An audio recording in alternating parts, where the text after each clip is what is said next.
இதில் அலறி அடித்து ஓட்டம் பிடித்த மாணவ மாணவிகள் நாலாபுறமும் சிதறி ஓடினர். அப்போது 6ஆம் வகுப்பு, 9ஆம் வகுப்பு மற்றும் 11ஆம் வகுப்பு படிக்கும் 3 மாணவர்களை தெருநாய் கடித்தது.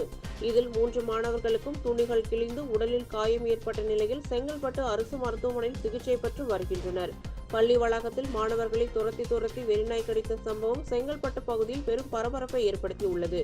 மேலும் தெருநாய்களை கட்டுப்படுத்த செங்கல்பட்டு நகராட்சி நிர்வாகம் நடவடிக்கை எடுக்க வேண்டும் என கோரிக்கை எழுந்துள்ளது. செங்கல்பட்டில் தனியார் பள்ளி வளாகத்தில் தெருநாய் கடித்ததில் 3 பள்ளி மாணவர்களுக்கு காயம். அரசு மருத்துவமனையில் சிகிச்சை.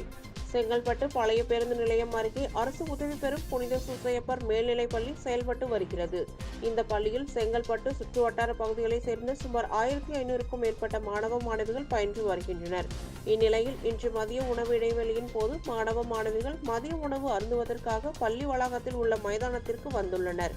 அப்போது பள்ளி வளாகத்தில் வெறிபிடித்து சுற்றி திரிந்த தெருநாய் ஒன்று பள்ளி மாணவர்களை துரத்தி கடித்தது.